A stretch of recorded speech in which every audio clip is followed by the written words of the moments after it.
Ok. Ah, então, tudo bem. A gente está, bem, como o título do curso sugere, a gente está falando sobre buracos negros, né? E, e o principal que nós vimos até agora, né, foram dois tipos de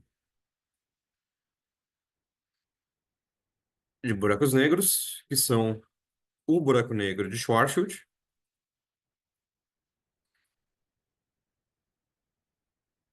que é um buraco negro de massa M,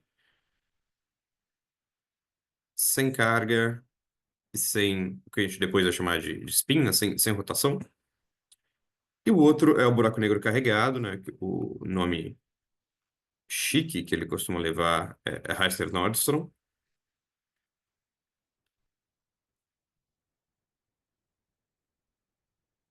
Isso aqui tem massa M, carga Q, sem spin. Uhum.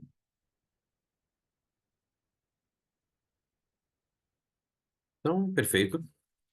É, o jeito que a gente foi discutindo essas coisas aqui, né, foi começando pela lei de força newtoniana, né? Então, a força que eu preciso para manter uma partícula parada, que no caso newtoniano vai geralmente ter uma cara assim. Vai ter uma constante aqui também para o caso eletrostático. 1 sobre 4 π epsilon zero, Qzinho sobre R2. Então vai ter uma coisa assim, né? Que é. E esse sinal relativo é porque massas iguais se atraem, mas cargas iguais se repelem. Então a gente precisa ter um sinal de menos ali. E esse aqui é o que a gente vai ter no caso newtoniano, e depois eu fui escrevendo todas as fórmulas para o caso relativístico, que vai complicando cada vez mais, né? Um ponto que eu bati bastante da última vez é esse de que o campo eletromagnético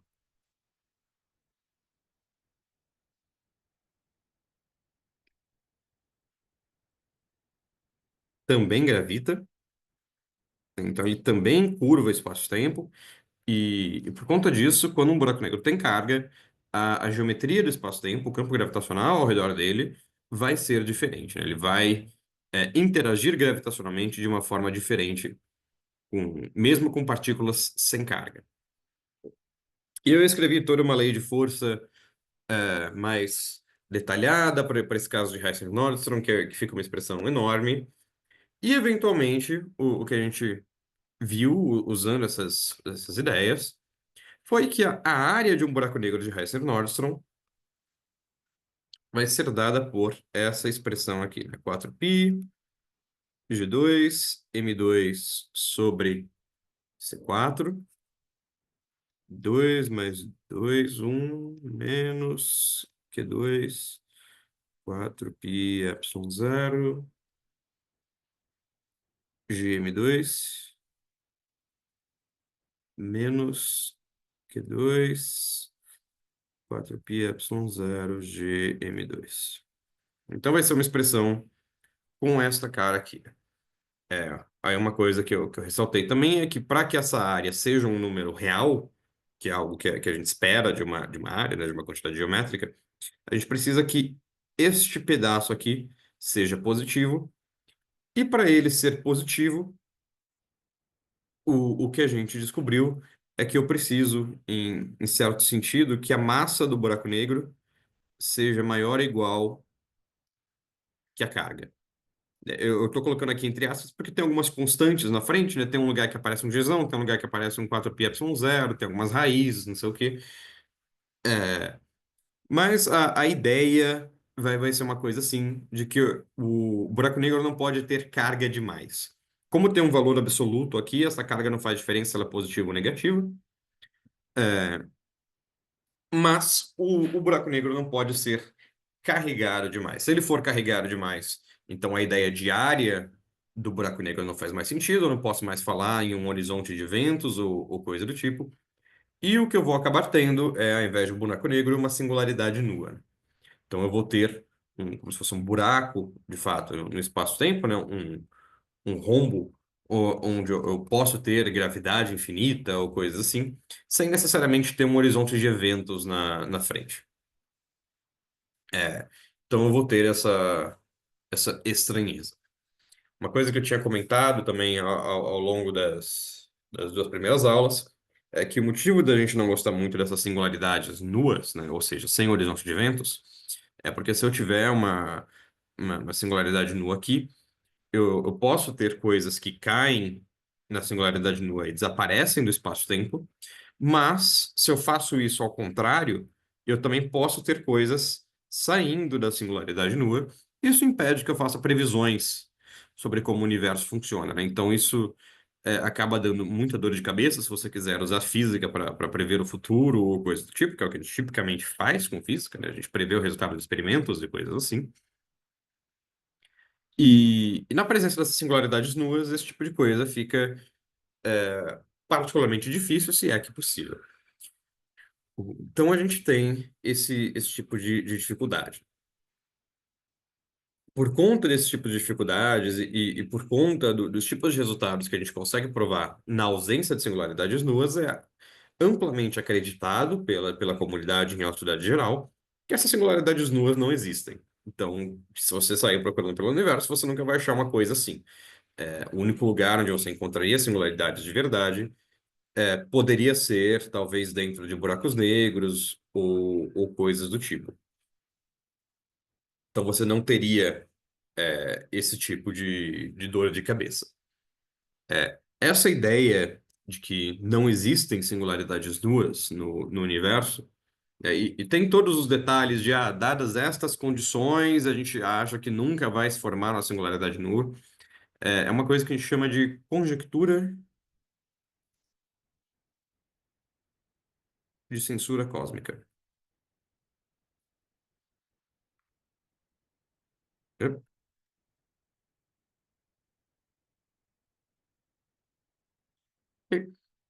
Censura é por isso de que você não pode ter uma singularidade nua, né? Então você está censurando essa nudez da singularidade. Relatividade às vezes tem uns nomes meio assim mesmo.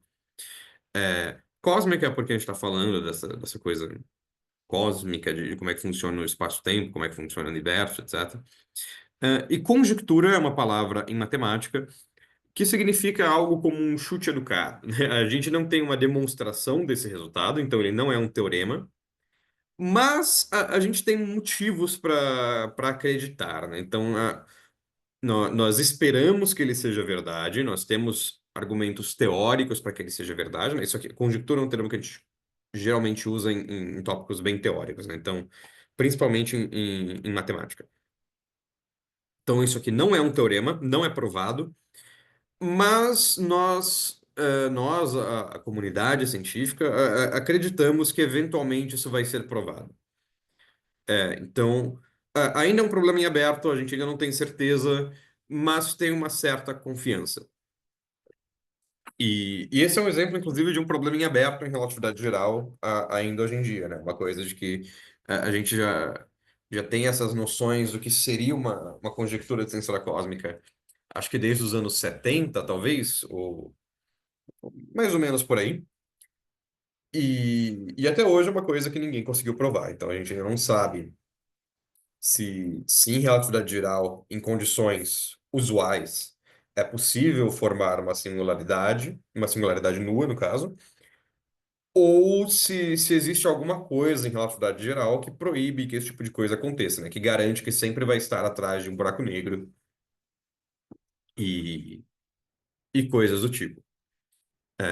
Em particular, eu acho que isso é uma possível direção para a gente ir discutindo e que eu acho que pode ser um tema legal de cobrir em parte hoje, né? De será que a gente consegue criar uma singularidade nua em relatividade geral?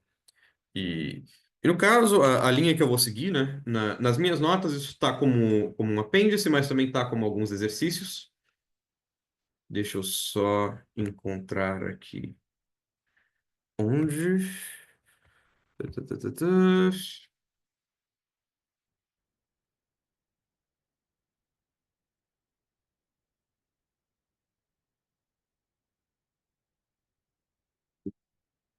Tá na parte de. Tá no. Tá como apêndice A, né? Que é Gedanken Experiments to Destroy a Black Hole.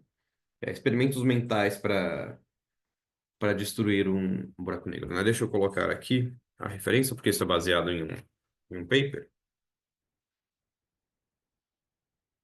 Né? No caso, as ideias que eu vou discutir são baseadas nesse paper do Wald, de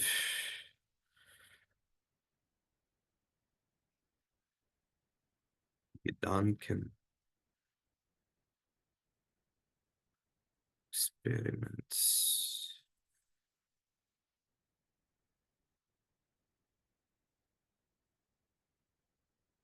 Destroy.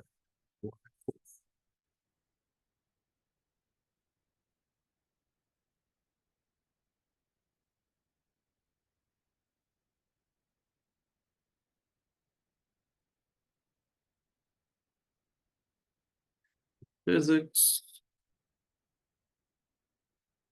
82, páginas 542, não, 548 a 556, 1974. Tá, então é esse trabalho aqui do Alder. Eu vou discutir um pedaço dele, né, que vai ser só a parte para buracos negros carregados. Depois que a gente falar de buracos negros girando, eu posso falar da parte de buracos negros girando. Então, beleza, né? O, o que a gente tem até agora é aquela lei de área, né, quer dizer, aquela expressão para a área do buraco negro de Heisler-Nordson, né, que vai ser, se não está me falhando a memória, algo com essa cara aqui. Q2, 4πy0, G. Eventualmente, eu nunca tenho essas fórmulas de cabeça, mas quando eu estou dando este curso, eu escrevo elas tantas vezes que eu eventualmente começo a memorizar. E geralmente também, quando a gente está trabalhando, é muito comum usar unidades que coloquem, sei lá, G igual a 1, ε0 igual a 1 sobre 4π, C igual a 1. Que é um truque teórico para fazer desaparecer algumas das constantes que ficam aqui e as expressões ficarem mais fáceis de escrever. Como esse é um curso mais introdutório, eu não gosto de fazer isso, porque eu acho que pode ficar meio confuso, mas aí geralmente a gente acaba lidando com fórmulas um pouco mais simples, porque não precisa carregar todas essas constantes. E ok, né? Então a gente tem aqui essa expressão e tem a propriedade que eu falei, né? Para que eu tenha um buraco negro, eu preciso que a massa dele seja maior ou igual que a carga dele, né? Onde aqui isso significa nesse sentido específico. Aqui, dessa vez eu estou escrevendo com todos os detalhes, né? Que é só a condição de que esse termo aqui é não negativo, né? Então ele é maior ou igual a zero. O motivo para isso, de novo, é porque se eu tiver um número negativo dentro da raiz, a minha área vai ser um número imaginário e isso não faz sentido. Então, para que eu tenha um buraco negro, eu preciso que isso daqui valha. Do contrário,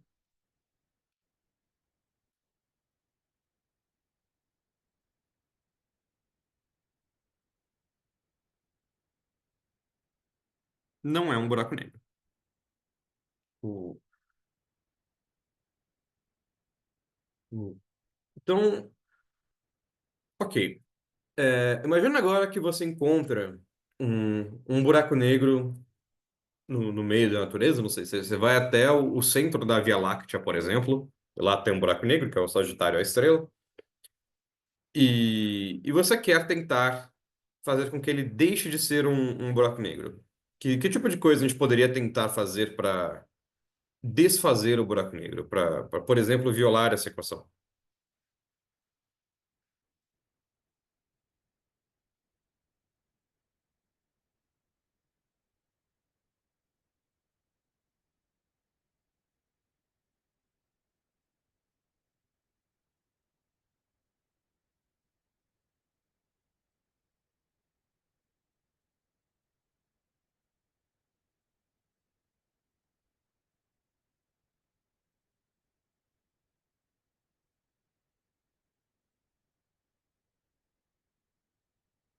aumentar a carga, né? Tem a sugestão de aumentar a carga, e de fato, se eu conseguir aumentar a carga do buraco negro, eu posso tentar quebrar essa expressão, né? Se eu coloco, se eu faço com que esse Q vire um número maior, eu eventualmente posso ficar um, com um Q'inha, por assim dizer, que seja maior do que a massa do buraco negro, isso daqui seria suficiente. O que que eu posso tentar fazer para aumentar a carga do buraco negro?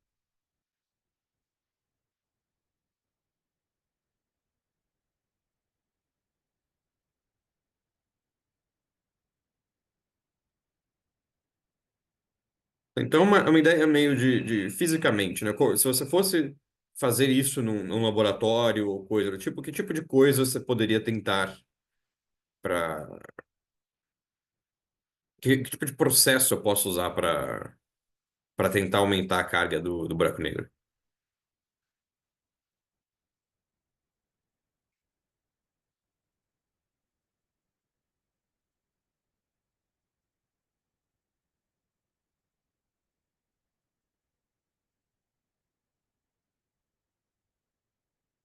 Lançar elétrons nele. Sim, esse é um jeito. O, Se eu tenho um buraco negro, então aqui eu tenho. Ah, sempre sou péssimo para desenhar círculos, né? Tá aqui, buraco negro. Então temos aqui um buraco negro, ele tem alguma massa m e alguma carga aqui. E eu pego um elétron.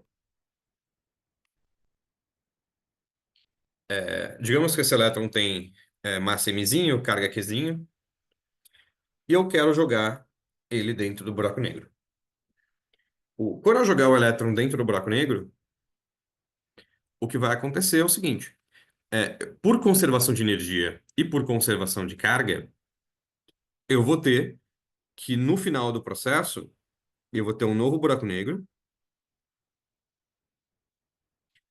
ou um novo sistema. Pode ser que ele não seja mais um buraco negro, pode ser que ele seja agora uma singularidade nua, né? A gente vai ter que fazer essa conta. Mas eu vou ter um novo objeto. Eu vou colocar ele aqui como ponto de interrogação, porque eu não sei ainda se é um buraco negro ou não. A massa dele, dessa vez, vai ser mzão mais mzinho. Estou colocando entre aspas porque é, aqui eu estou escrevendo massa, mas, por exemplo, quando eu jogo o elétron também tem energia cinética. E esse emissão do buraco negro, na verdade, é a medida da energia do buraco negro. Então, se eu jogo um elétron com energia cinética, isso aumenta ainda mais a massa do buraco negro. É, então, deixa eu colocar aqui emissão mais emizinho é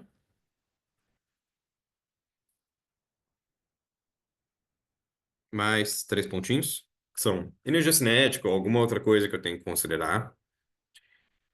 E a carga dele vai se tornar Qzão mais Qzinho. É porque ó, agora, como eu coloquei uma partícula carregada dentro do buraco negro, a carga do buraco negro aumentou.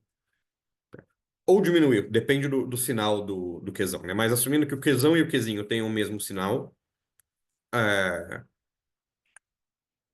a carga vai ter aumentado. Faz sentido isso? Se eu jogo elétrons no buraco negro, eu, ele vai virar, ele talvez vire um novo buraco negro com massa e carga diferente. Talvez ele vire uma coisa distinta, que é o que a gente quer entender, né? Como a nossa ideia é tentar destruir um buraco negro, é ver se essa nova coisa ainda é um buraco negro. Tem uma coisa aqui que a gente precisa prestar atenção, que é o seguinte: a massa do buraco negro também vai mudar quando eu jogar um elétron. Porque o elétron também tem massa, o elétron também tem energia e coisas do tipo. Então, inclusive por isso que aqui em cima eu escrevi Q'inha, que vai ser a carga nova do buraco negro, ou do objeto, e aqui um M', que vai ser a massa nova desse objeto. Então, o que eu preciso conferir não é só se a carga aumentou o suficiente para ficar maior do que a massa original. Eu preciso conferir se a carga aumentou o suficiente para ficar maior que a massa nova. Então, eu tenho que tomar esse cuidado com os dois.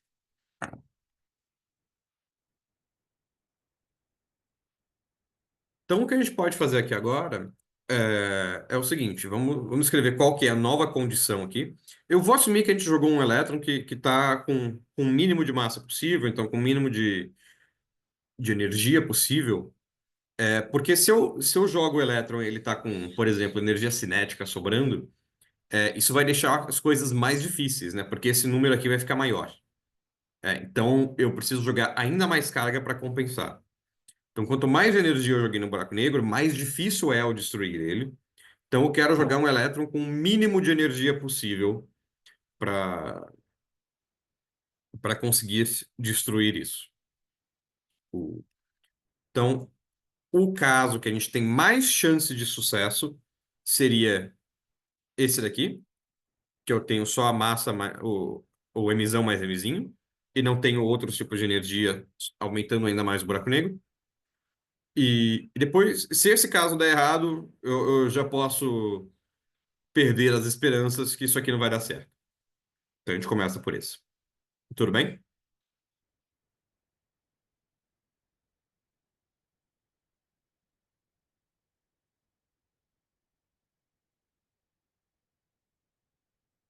Por que a massa do elétron não é desprezível?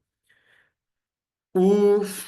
essa é uma boa pergunta, né? Porque, de fato, o buraco negro vai ter uma massa muito maior do que a massa do elétron. E, é, e a gente pode acabar considerando aqui... bem, a carga típica do buraco negro vai ser uma coisa mais difícil. É, mas... A questão aqui é que tanto o Mzinho quanto o Qzinho, eles tipicamente devem ser bem menores do que o Mzão e o Qzão. Então, por exemplo, deixa eu... esse pode ser um jeito de...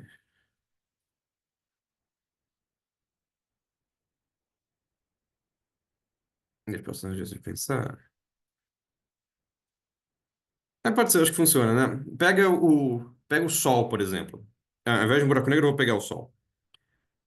No Sol, a massa do Sol são as coisas do tipo 10 a 30 quilos ou algo assim. É, Isso aqui quer dizer que ele vai ter muito mais prótons e elétrons do que 10 a 30, né? Ele vai ter uma quantidade ridiculamente maior. Mas, é, dado esse número gigantesco, vamos assumir que o Sol tem uma carga é, equivalente a, sei lá, 100 elétrons. Então, ele tem 100 elétrons a mais do que prótons. Como ele tem 10 a 30 quilos, ele tem tantas partículas que isso aqui é uma coisa minúscula. Então é algo completamente. É uma carga minúscula. Eu estou tentando jogar uma estimativa bem pequena ainda, né? É um desbalanço bem pequeno. Ele tem uma carga muito pequena comparado com o tamanho dele. Mas mesmo nesse caso, em que a carga dele são só 100 elétrons, se eu jogo um elétron aqui dentro, eu ainda tenho que um é muito menor do que 100. Então, se eu estou querendo levar a sério o efeito dessa carguinha. Meio que faz sentido eu também querer levar em conta o efeito dessa massinha, porque os dois são meio que igualmente desprezíveis, por assim dizer. A minha intuição imediata para isso é essa, né? Eu tô raciocinando on the spot, né? Tô pensando agora. Então, um caso vai ser esse, e outro argumento, que vai ser o mais, que agora vai ser uma coisa um pouco mais importante para a gente, vai ser o seguinte. Eu quero pegar o caso que é mais fácil de destruir. Se eu quiser o buraco negro mais fácil de destruir, a melhor coisa que eu posso fazer pegar o cara que está mais perto de violar essa condição aqui. Esse cara, esse buraco negro vai ter que ser o que satisfaz a igualdade.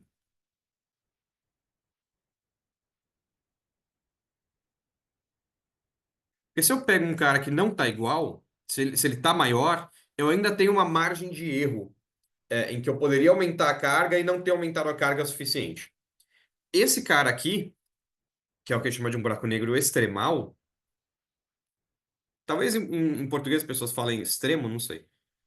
Em inglês a gente geralmente chama de extremal black hole. Então eu acho que extremal pode ser uma boa tradução. Mas esse caso aqui, que é o que a gente chama de um buraco negro extremal, você está nessa situação de que se você aumentar a carga um pouquinho mais do que a massa, isso já é suficiente para você destruir ele.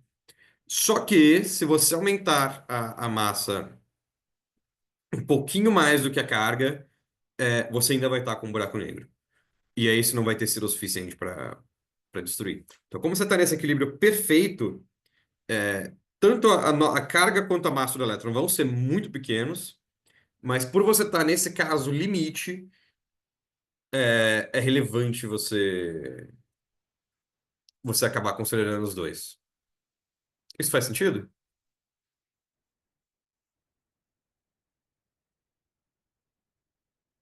Uhum. Ok.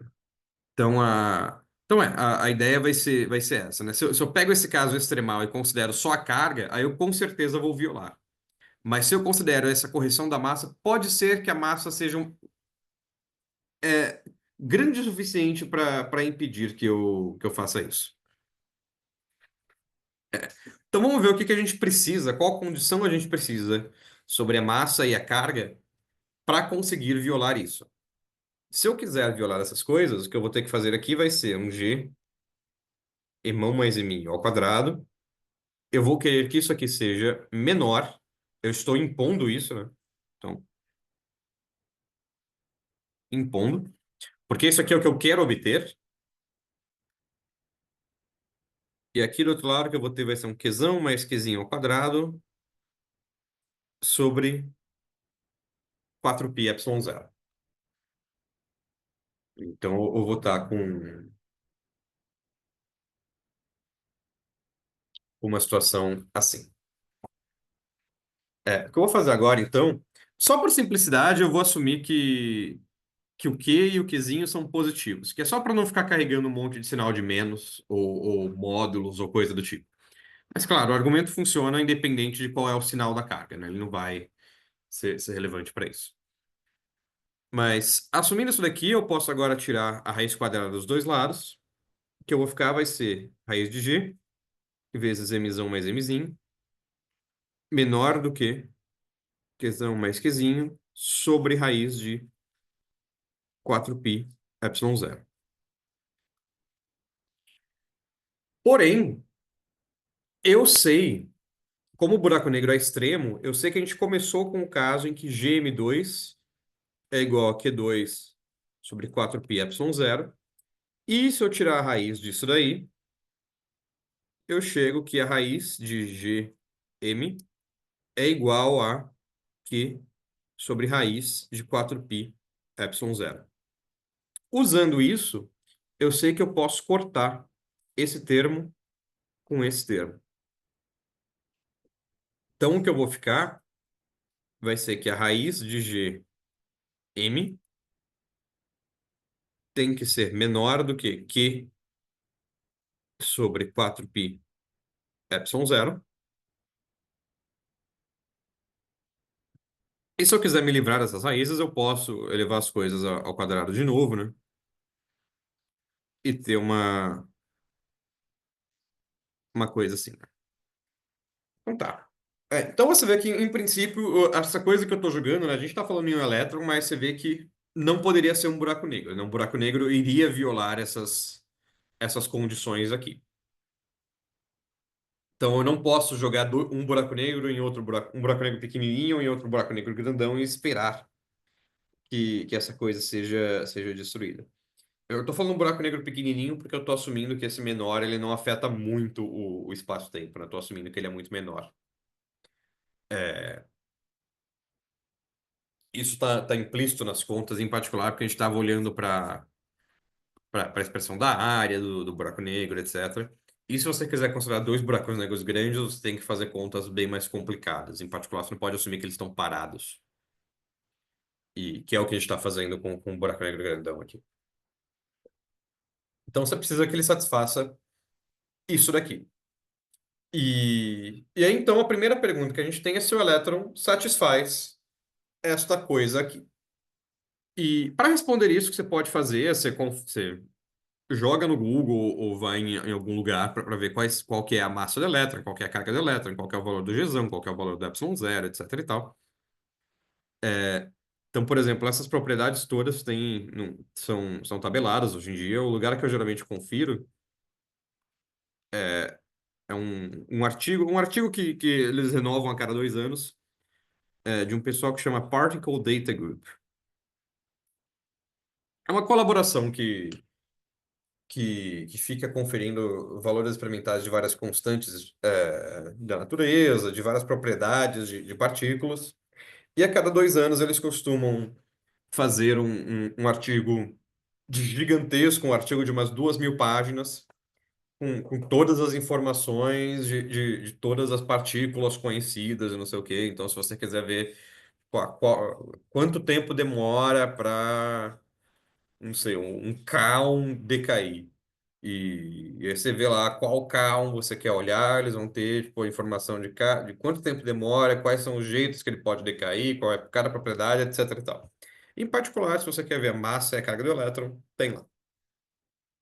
Então você pode ir lá no artigo do Particle Data Group, conferir esses valores, fazer essa continha, e o elétron satisfaz isso. Então, de fato, o elétron não pode ser um buraco negro, isso está proibido. É, e claro, para o elétron não tem problema nenhum, porque ele não é um buraco negro, então não tem por que ele teria que satisfazer aquela expressão. Então o elétron satisfaz isso. Então, o primeiro passo está feito. Se a gente quiser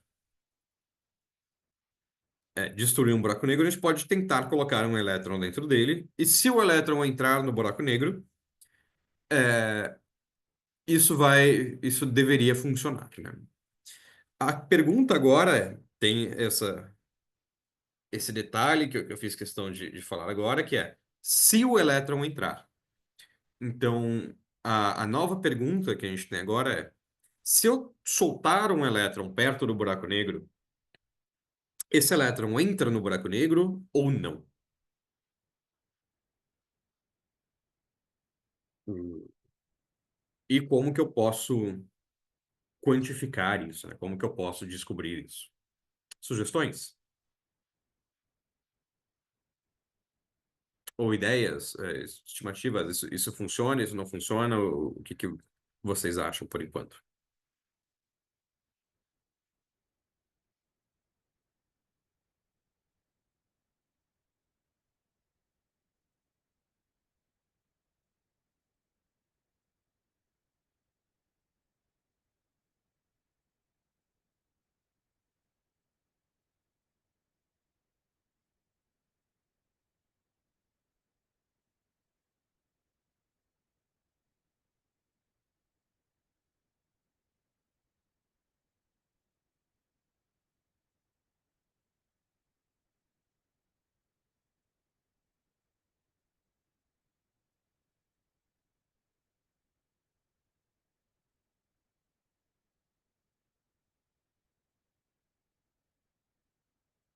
Ok, como ainda estamos em silêncio, deixa eu ir dando algumas dicas, né? A gente tem aqui o seguinte problema.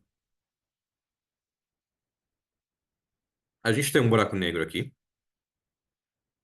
Esse buraco negro tem uma massa mzão, uma carga qzão. E eu vou assumir que ele está naquele caso extremo, etc e tal, né? Então ele satisfaz aquela equação enorme, pá, pá, pá, pá, pá. Tá? Ele satisfaz essa coisa aqui. E eu tenho um elétron aqui, que tem uma massa mzinha e uma carga qzinha. O... E vamos considerar que esse elétron, por enquanto, tá em repouso, né? Então ele está, por enquanto, a gente começa com ele parado do, do lado de fora do buraco negro. E para essa conta, daria para fazer toda essa conta em relatividade geral, etc. E o resultado dela vai ser o mesmo que a gente vai chegar. Mas, assim, para fazer essa conta toda em relatividade geral, você tem que saber relatividade geral, você tem que saber geometria diferencial, você tem que saber fazer. E fica uma coisa gigantesca. Mas, então vamos fazer de um jeito mais fácil, né? Eu vou fazer aquela ideia de. Vamos fazer as contas de um jeito que dê para ganhar intuição e ver mais ou menos como as coisas funcionam, sem se preocupar tanto com os detalhes, né? E depois, se você falar, não, mas eu quero conferir se em relatividade geral isso ainda funciona, aí tudo bem, você pega o paper do Wald, você lê o paper do Wald, você vê que funciona direitinho, o Wald faz as contas com todos os detalhes que você precisa. Por enquanto, a gente vai focar num caso mais simples, né? Então, vamos fingir. A gente sabe que o buraco negro é uma coisa que existe só em relatividade geral, mas vamos fingir que a gente está ainda no caso newtoniano. Então, é um problema de física um. E o que eu quero saber é: eu tenho aqui essa coisa no meio, que tem uma massa e uma carga. Eu quero saber como que esse elétron se mexe aqui. Eu quero saber se ele cai, se ele não cai, se ele sobe, se ele gira, o que que ele faz. Então, o que que eu posso fazer aqui, pensando em física newtoniana, para descrever o movimento desse elétron?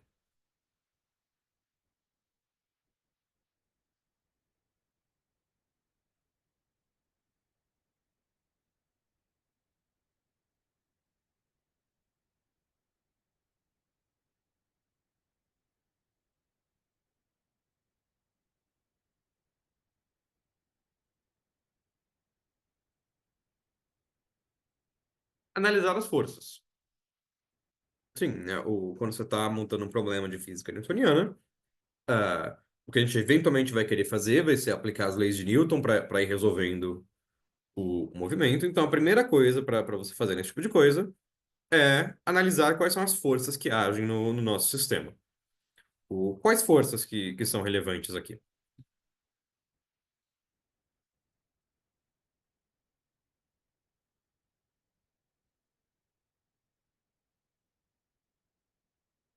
Gravitacional e elétrica. O- Então, o que eu vou ter aqui vai ser um efeito gravitacional, né, que eu vou simplificar as coisas, né, daria, como eu disse, daria para fazer toda a conta em relatividade geral, com todos os detalhes, etc. O resultado é o mesmo.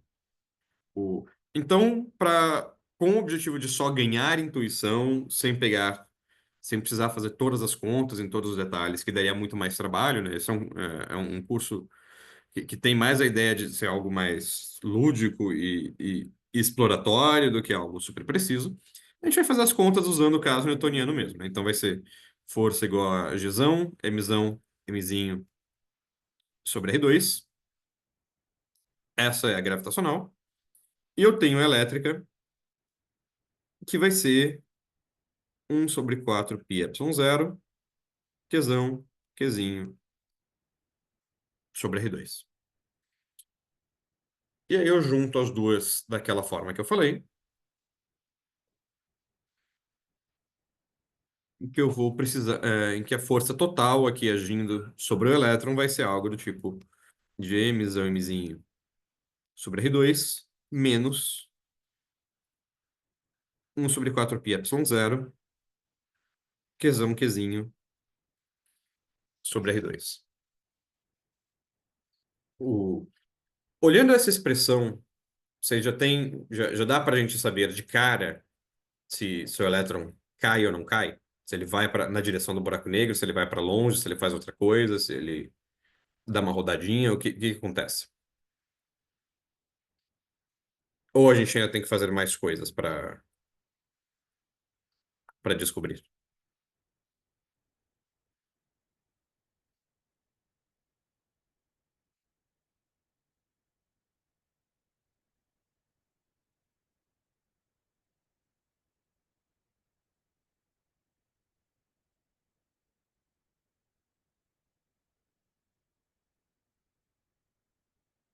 Pelo sinal, eu diria que cai.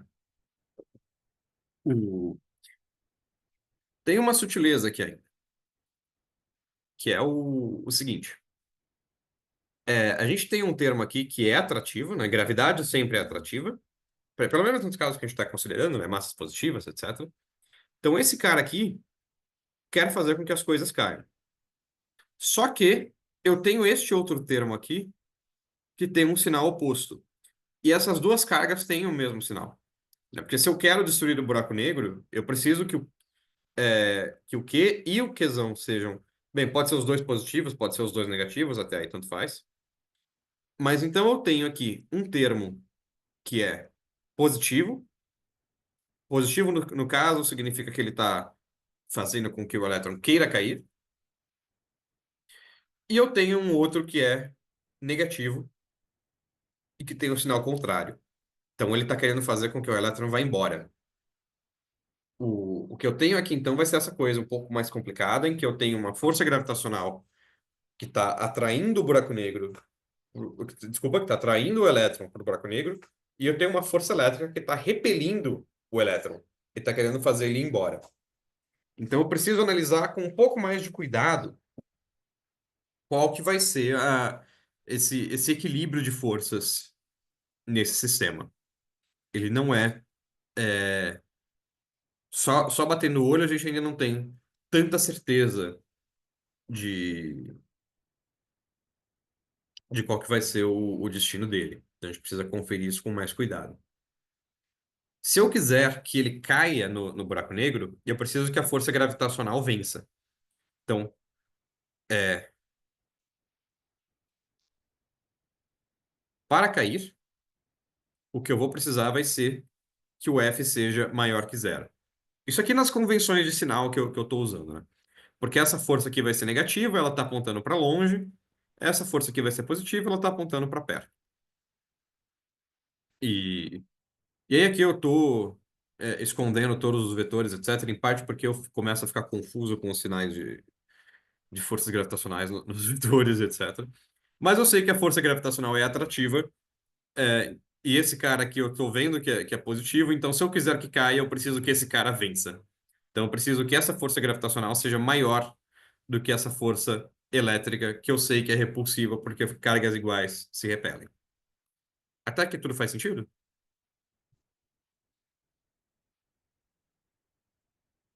Aproveitar para beber água.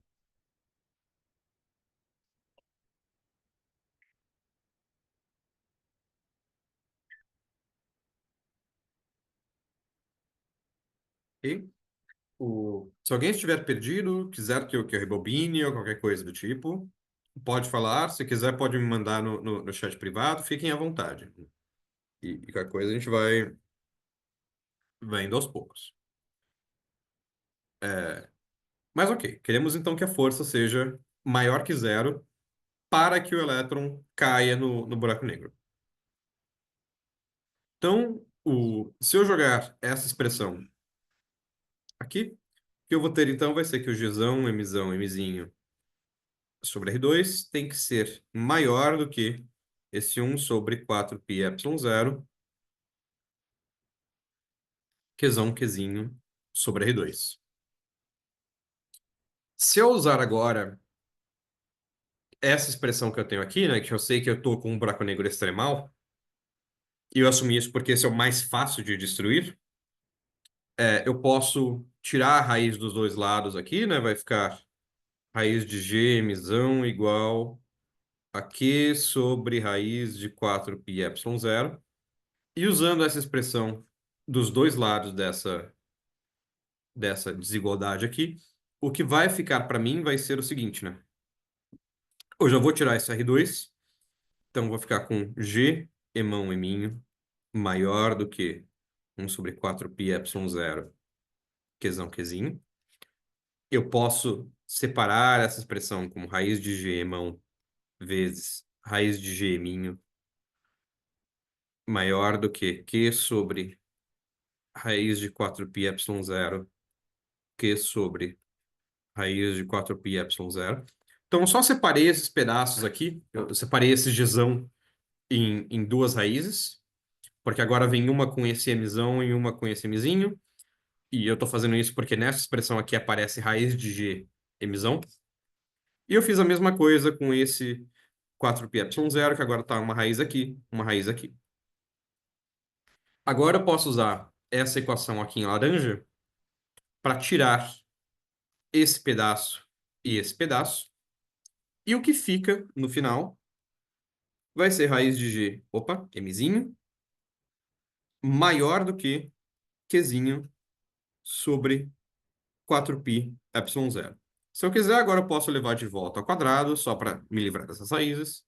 Fica gzão mzinho ao quadrado, tem que ser maior do que qzinho ao quadrado, 4π epsilon zero.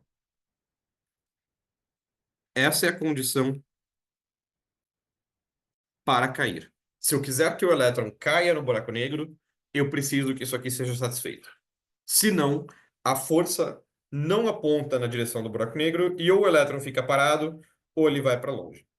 Aqui eu estou fazendo a aproximação newtoniana, né? Então eu estou assumindo, por exemplo, que o elétron está muito longe do buraco negro. Mas, como eu disse, se você quiser, você pode fazer a conta exata em relatividade geral, com todos os detalhes, com todas as correções relativísticas, e vai chegar num resultado que tem as mesmas consequências físicas. Eu estou fazendo desse jeito, por quê? Porque é mais fácil de acompanhar, de pegar as ideias, etc., sem ter que saber todo o maquinário de relatividade geral. E para esse curso que tem um caráter mais introdutório, de divulgação, faz mais sentido fazer nesse jeito, que é meio que uma analogia de como a conta funciona, do que fazer a conta completa com todos os detalhes, etc. Os detalhes são relevantes, né? Que é para eu ter certeza de que esse resultado está certo, mas isso aqui já ilustra como é que as coisas funcionam. Então, para que o elétron caia, eu preciso que essa equação seja satisfeita. Só que agora eu posso voltar algumas páginas atrás e ver isso daqui, que foi a nossa condição de antes, de que, para destruir o buraco negro. Se eu quiser destruir o buraco negro, o que a gente concluiu, fazendo aquela análise lá de que eu preciso que a carga do buraco negro no final seja muito grande, etc., eu preciso que a carga do elétron seja maior do que a massa do elétron, né? Então, naquelas minhas equações entre aspas, o, o que eu estou pedindo aqui,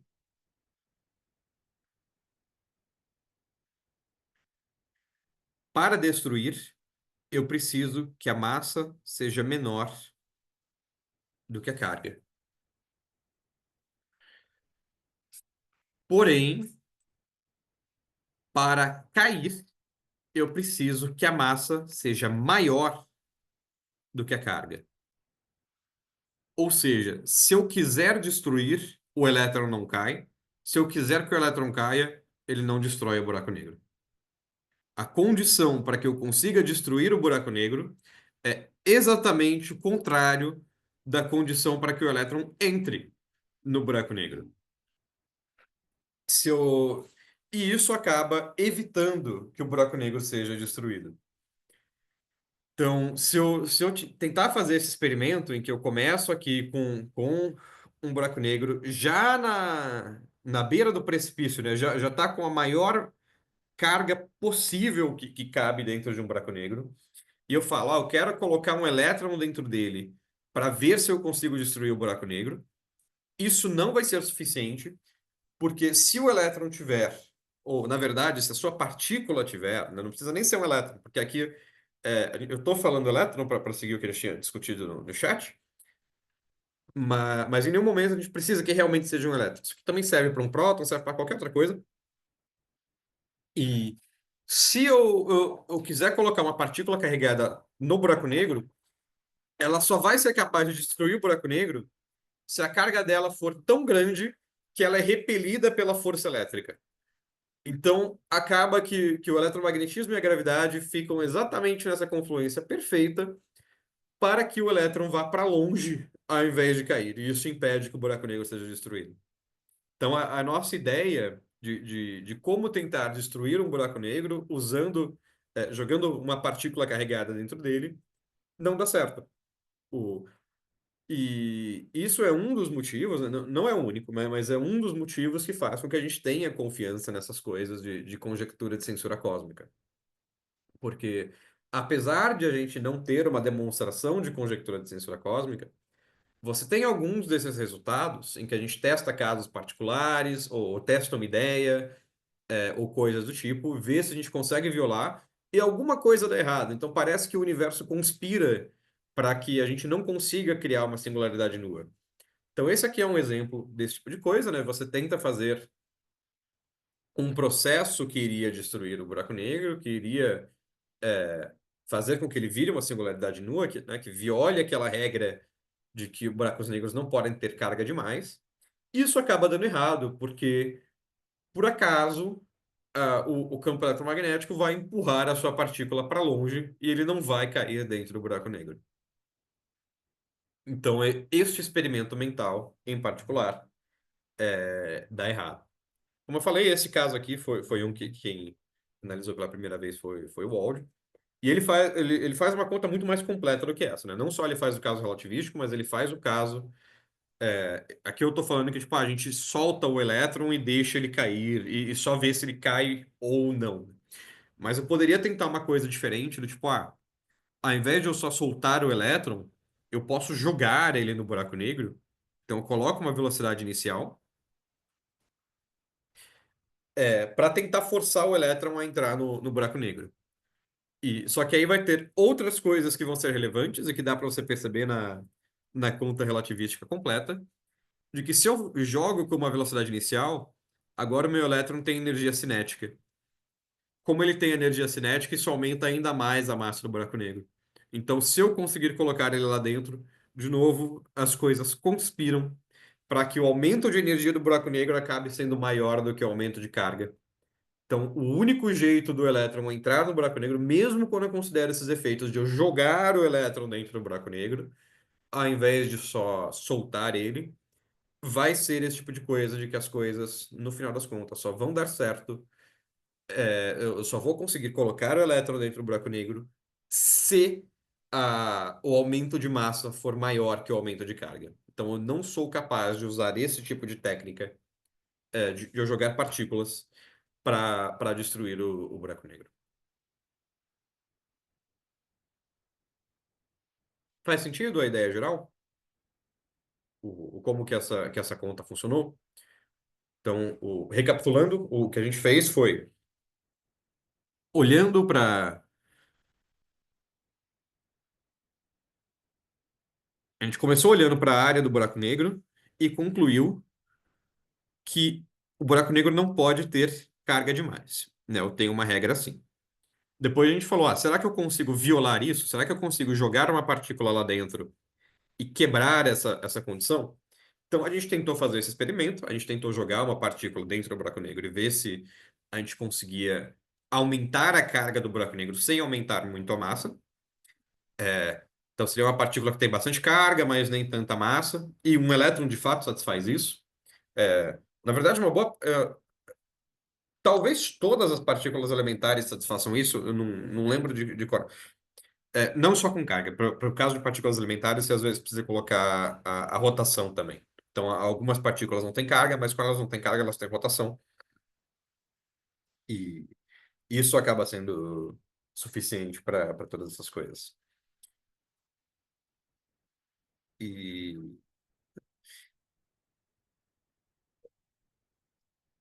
e aí, se você tentar jogar qualquer uma dessas partículas lá dentro, o que acontece na prática vai ser isso, de que a partícula só vai conseguir entrar no buraco negro se ela tiver mais massa do que carga e na prática não der para destruir o buraco negro.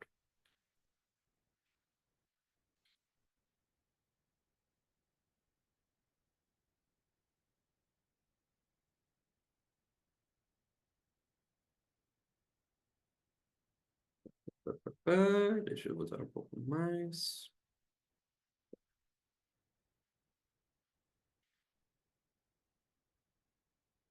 Aqui. Beleza. Então tá, né? Esse pedacinho nas minhas notas, ele tá tanto como o exercício 6. Bem, o exercício 6 que tá. É uma versão extremamente sumarizada dessa discussão toda, né? Então, ali eu faço em um parágrafo, aqui eu fiz ao longo de uma hora. e também no apêndice A, né? O apêndice A é uma discussão meio nessas linhas tornadas newtonianas do paper do Wald e meio que uma tradução do paper do Wald para essa linguagem um pouco mais em termos de forças e coisas assim. Outra coisa que dá para fazer também com isso daqui vai ser o seguinte, né? Que é, né, vocês podem preencher os detalhes depois no exercício 5 das notas, que é o seguinte, né, teve alguma hora ali que eu falei de qual que é a carga no Sol, etc., que é para meio que para ter alguma ideia de como que vai ser a carga de um buraco negro. E na prática, a carga de buracos negros na natureza costuma ser muito pequena. Então aqui eu fiz esse caso de, vamos assumir que a carga dele é a maior possível. Na prática, costumam ser cargas muito pequenas, porque como você tem esses efeitos eletromagnéticos e gravitacionais, o que acontece é que se você tem um buraco negro que tem uma carga muito grande, então digamos que esse buraco negro aqui tem uma carga muito positiva. Então, sei lá, Q maior que zero e... tá, só assumir que o Q é muito grande, vai. Q é muito grande. Nesse caso, o que vai acontecer é que quando tiver um elétron por aqui, ele vai ser bastante atraído para o buraco negro, porque ele é atraído eletricamente e gravitacionalmente, mas quando tiver um próton, ele vai ter uma tendência menor de ser atraído ou vai ser até repelido, porque a atração gravitacional não vai ser tão forte quanto a repulsão eletromagnética. E você pode fazer essas contas e coisas assim, e tirar uma estimativa de qual seria a carga típica de um buraco negro, de massa solar ou coisa assim. Então, por exemplo, na estimativa que eu tenho, a carga usual, a carga típica, a carga máxima que você teria para um buraco negro, na prática, isso não é um limite teórico, né? É mais uma coisa de, na natureza é difícil de você passar disso, seria algo como a carga tipicamente menor ou da ordem de 154 coulombs para cada massa solar. Então, um objeto de uma massa solar vai ter por volta de uns 150 coulombs. Isso aqui significa uma coisa como uns 10 a 21 prótons em excesso no Sol. Só que o Sol tem aquilo, né? Que ele tem 10 a 30 quilos. 10 a 30 quilos tem muito mais do que 10 a 21 prótons. É, uma- bilhões de bilhões de prótons a mais. Então, isso aqui é tipo é um desvio muito pequeno. Então, na prática, acaba sendo uma carga muito pequena que buracos negros podem ter. Essencialmente por conta desse efeito, né? Se você tem uma carga muito grande, você vai repelir partículas de mesmo sinal, vai atrair partículas de sinal oposto, e o buraco negro tende a descarregar. Então, na natureza, é tipicamente difícil você achar buracos negros com carga muito grande. Por isso, uma boa parte das contas que se faz usando buracos negros, a gente costuma assumir que eles não têm carga ou coisa assim, porque facilita as contas e, e não vai trazer grandes mudanças para a maioria das contas que você for fazer. Então, depende de caso a caso, mas tipicamente, então, a carga de um buraco negro vai ser relativamente pequena comparada com a massa. Então, você pode geralmente assumir que eles são descarregados. Rotação é uma coisa mais importante. Rotação é uma coisa que aí as pessoas consideram bastante.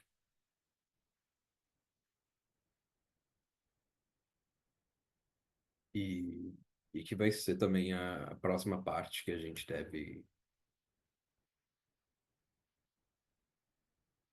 deve começar a discutir.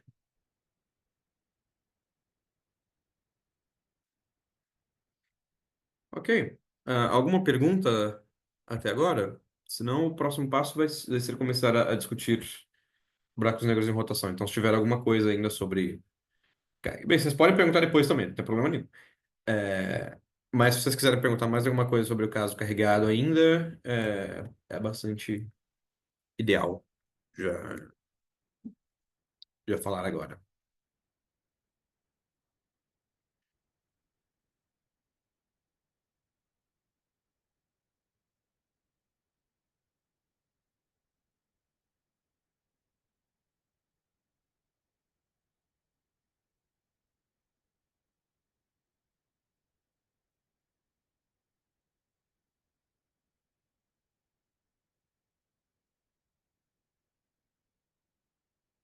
Ok?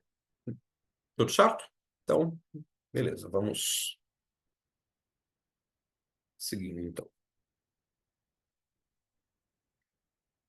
É, ok. Então, os casos que a gente discutiu até agora foram o seguinte, né? O próximo agora é buracos negros. Vamos ver. Então, até agora, o que a gente discutiu foi o caso de Schwarzschild. Esse foi descoberto em 1916. E o que ele tem é massa diferente de zero, então um buraco negro com massa. A carga dele é zero e a rotação dele é zero, né? J aqui vai ser spin, que eu costumo falar spin quando a gente está falando de buracos negros. Se você preferir, você pode falar momento angular, né? Então é uma quantidade que quantifica o quanto que o buraco negro tá girando, né? É um parâmetro que mede o quanto ele gira. E Schwarzschild vai vir aqui, né? É a primeira solução exata da relatividade geral, né? Inclusive, o Einstein, quando publica a relatividade geral, ele ainda acha que ninguém vai ser capaz de resolver as equações da relatividade geral, de tão difíceis que elas são. Menos de um ano depois vem a solução de Schwarzschild, e hoje em dia tem todo um campo de estudo que se dedica a achar soluções das equações de Einstein. Então, essa acabou sendo uma previsão meio errada. Mas, mas a primeira solução vem com o Schwarzschild de 1916, que eventualmente a gente vai entender como sendo um buraco negro com massa não nula, mas carga e spin zero. O, depois vem o caso de buracos negros carregados. Esse foi descoberto por algumas pessoas, né? Os nomes que ficaram mais famosos foram Heisler e Nordstrom, mas também teve outros que também descobriram, né? Era mais comum, então, que várias pessoas acabem descobrindo a mesma coisa, mais ou menos na mesma época, sem estar cientes do que os outros estão fazendo. Hoje em dia, com a internet, etc., isso é um pouco mais raro, mas ainda acontece. E esse caso vai ser, então, massa não nula, carga não nula, mas sem rotação. O caso com rotação, ele vai ser bem mais difícil de analisar, e a solução vai vir só muito tempo depois, por parte do Kerr, em 63. Então, 40 anos depois dessas primeiras soluções, que a gente vai conseguir ter uma nova solução de buracos negros, que vai ser agora um buraco negro rodando. E esse caso aqui, ele vai ser massa não nula, né? Massa sempre não nula, praticamente. Para esse caso, a gente ainda vai colocar carga igual a zero. Daqui a pouco eu venho para o caso em que a carga não é zero, mas que ele não vai mudar muito em comparação com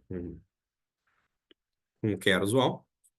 E agora eu permito que o buraco negro rode. Só por completeza, o caso com carga a gente chama de Kerr-Newman. É, eu acho que o Kerr não estava envolvido na métrica de Kerr-Newman. Bem, ele estava só na métrica de Kerr, mas enfim. Ixi, não sei se eu coloquei as datas aqui. É 65, né? Quem obteve a métrica de Kerr-Newman foi o Newman e colaboradores. Não tenho os outros nomes aqui, mas foi em 65. Até onde eu sei, usando os mesmos métodos que o Kerr tinha usado. E esse daqui vai ser o caso geral mesmo, né? Que é massa diferente de zero, carga diferente de zero, rotação diferente de zero. Então, esse aqui é o caso mais geral. E perfeito, né? Então, O que vai ser particularmente complicado quando você coloca a rotação é o seguinte: quando tem um buraco negro que está parado, que não roda, ele é esfericamente simétrico. Então, se eu olho ele de qualquer direção, se eu estou olhando ele daqui, se eu estou olhando ele daqui, se eu estou olhando ele daqui, tanto faz de onde eu estou olhando ele, ele parece igual de todas as direções. E como eu tenho essa simetria a mais, isso acaba simplificando muito as equações de Einstein. Então, as equações de Einstein são uma coisa difícil de resolver, mas tanto nas equações de Einstein quanto em física como um todo, quando você tem alguma simetria, você pode explorar esse tipo de coisa para conseguir achar soluções com mais facilidade. Então, porque você começa a ter, você tem que descrever muito menos coisas. Então, se o buraco negro está parado, eu basicamente só preciso descrever, tipo, como é que o campo gravitacional muda com a distância. Eu não preciso me preocupar com ângulos, eu não preciso me preocupar com nada desse tipo. Então, acaba que eu tenho menos coisas para descrever. Agora, quando eu coloco rotação, as coisas mudam, porque agora o buraco negro, ele vai, como ele está girando, eu não tenho mais esse tipo de simetria, né? De fato, o buraco negro vai ficar achatado, em particular, e por ele estar girando, o que vai acontecer aqui vai ser que eu tenho uma direção preferencial, né? Ele está girando aqui ao redor de um certo eixo, e quando eu saio desse eixo, cada ângulo vai ser uma coisa diferente, né? Então, se eu olho ele daqui, é uma coisa, se eu olho ele daqui, é outra coisa, e por aí vai. Então, a simetria dele mudou, e por conta disso fica mais difícil de eu descrever esse sistema. Por isso que demorou muito mais para a gente conseguir descrever como que esses tipos de buracos negros funcionam. Então eu vou ter essa dificuldade a mais.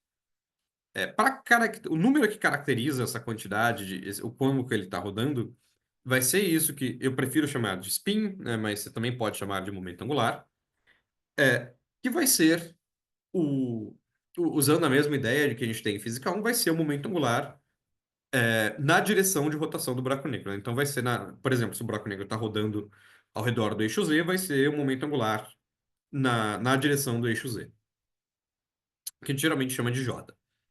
O motivo de eu falar spin é porque quando a gente fala de momento angular, a gente costuma pensar de uma coisa que você consegue quebrar em pedaços menores. Então, por exemplo, quando eu tenho, se eu tenho a Terra aqui,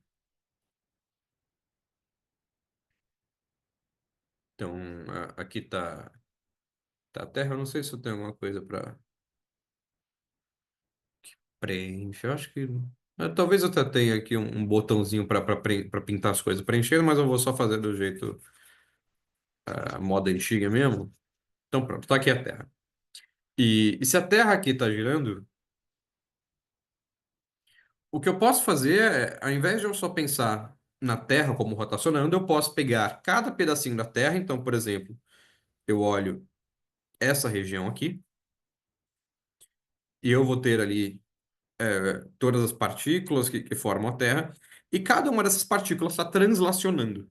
Então, eu consigo entender o momento angular total da Terra como sendo algo, como sendo o movimento de translação de várias partículazinhas que formam a Terra, e eu vou quebrando em pedaços menores.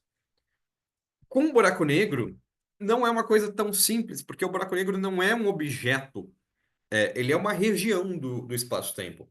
Então, ele é, tipicamente, o espaço-tempo em si que está girando. Então, eu não consigo quebrar em quais são os pedacinhos do buraco negro que estão fazendo a translação. Essa rotação dele, esse momento angular dele é intrínseco. Então, é uma propriedade intrínseca do buraco negro que eu não consigo quebrar em pedaços menores, que eu não consigo decompor em coisas mais simples. E, e quando você tem essa situação em que você tem um momento angular que você não consegue decompor em coisas mais simples, a gente costuma chamar de spin.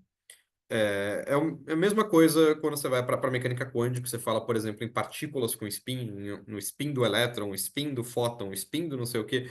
Geralmente o que a gente está pensando é isso, de que é uma rotação intrínseca da partícula que você não consegue. decompor em pedaços menores. Simplesmente aquele negócio roda e vai continuar rodando, e não dá para você entender isso como sendo pedaços menores que estão fazendo translação. É uma coisa intrinsecamente rotacional. Mas isso é um comentário só de por que eu insisto em falar spin. Se você falar, mas eu achei isso muito complicado, tudo bem, você pode pensar como momento angular, é momento angular de fato, e, e tá certo falar momento angular também. Você vai achar vários livros que vão falar momento angular. Eu, pessoalmente, gosto de falar spin, mas em parte é porque eu sou uma pessoa chata. E então você segue o que você achar mais conveniente. Momento angular, spin, os dois estão certos. Eu gosto de falar spin, se você não gosta, tudo bem, você pode falar momento angular, está certo também. É, e ok, né? Por conta dessas dificuldades, né? Como você não tem mais simetria esférica, etc., começa a ficar mais difícil de se descrever essas coisas. E, em particular, aquele truque que eu estava fazendo até agora de, vamos escrever qual é a nova versão da lei de Newton e etc., né? Que eu estava só modificando essa expressão de formas cada vez mais cabulosas. Eventualmente você chega nesse ponto em que eu pensei, tá, eu não acho que faz sentido eu continuar seguindo essa abordagem, tá? Quando você chega na métrica de Kerr, aí eu desisti dessa ideia de tentar escrever qual seria a força para manter uma coisa parada, porque começa a ficar muito complicado. Você começa a... Eu precisaria falar também qual é o ângulo que você tá com relação ao eixo de rotação e não sei o quê. E as expressões iam ficar um inferno. Eu nunca parei para fazer essa conta e conferir qual é a expressão que você de fato fica. E é uma conta que eu deveria fazer alguma hora só para desencargo de consciência, mas eu não acho que seria pedagógico escrever desse jeito. E além disso, tem outras dificuldades que também acontecem por aqui, de que o buraco negro, por estar rodando, uma coisa que acontece em relatividade geral é que coisas rodando te puxam para rodar junto. Então, no caso aqui, o que você vai ter, você tem um buraco negro que está girando. Então, eu vou desenhar ele meio achatadinho aqui, né?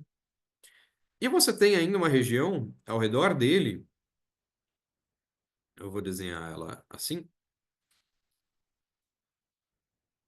e essa região em laranja aqui, que está ao redor do buraco negro, né? Ele, no caso, ele tá,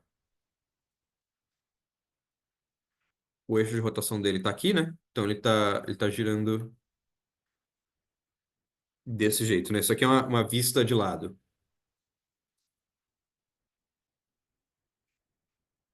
Ele está visto de lado. Visto de cima, só para critério de comparação,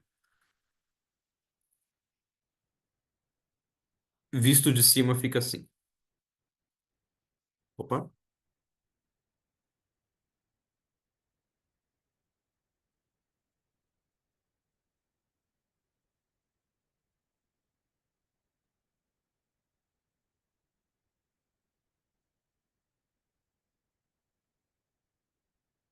E essa região laranja aqui que eu desenhei, a gente chama de ergosfera. Não lembro porque que deu o nome de ergosfera, acho que foi o Penrose. Ou ergo-região, coisas assim. Geralmente eu escuto ergosfera. E, e esse é um canto do buraco negro em que, por ele estar girando, ele acaba te puxando junto, né? Ele vai ter esses efeitos gravitacionais, né? Ele está distorcendo o espaço-tempo, fazendo o espaço-tempo girar. E nessa região, você está tão perto do buraco negro que você é obrigado a girar junto. Você não tem como girar na direção contrária, por exemplo, e você não tem como ficar parado. A sua única opção é girar junto com ele. O tamanha é a distorção do espaço-tempo nesse pedaço. Então, o que acontece, por exemplo, né, se aqui está o buraco negro, né, note que esse pedaço fica fora do buraco negro. Aqui eu estou tentando fazer a vista de cima, só que eu estou desenhando mal. Vista de cima. E aí, se o buraco negro está girando assim, no sentido horário, né? E você está entrando aqui, você pode estar entrando radialmente ou coisa assim, mas quando você chegar nessa região, você é forçado a girar junto com o buraco negro. Não é possível você não girar junto com ele. Nessa região, você ainda é capaz de sair, então você ainda não entrou no buraco negro. E aqui fora eu posso começar a andar em outra direção, posso fazer o que eu quiser, não sei o quê. É, mas nesse pedaço, dentro da ergosfera, ainda fora do horizonte de eventos, você é obrigado a girar junto com o buraco negro, né? Ele te puxa junto. Ainda não é suficiente para ser inescapável, mas já é suficiente para você ser forçado a andar junto com ele. É um efeito que a gente chama de frame dragging. É, em português, daria para traduzir como arrasto de referenciais. Então, talvez arrasto de referenciais. E esse você é forçado a girar junto. Abaixo da ergosfera, né? Então, se você vai entrando cada vez mais, né? Se você passa dessa região laranja e você chega aqui nessa linha branca que eu desenhei, aí você tem o horizonte de eventos, que vai ser de fato a fronteira do buraco negro. Você cruzou o horizonte de eventos, não tem mais volta, que é o que a gente geralmente discute, que a gente geralmente entende como um buraco negro. Para quantificar coisas sobre Kepler, né, sobre esse tipo de métrica, como eu falei, eu não acho que rola ficar escrevendo aquelas forças, etc. Mas a gente ainda pode falar qual que vai ser a área do buraco negro. Então, eu teria que fazer essa conta em relatividade geral, né? Porque antes o que eu estava fazendo era aquilo de, a área vai ser 4π raio do horizonte de eventos ao quadrado, horizonte de eventos aqui. E como era tudo esférico, essas coisas funcionavam.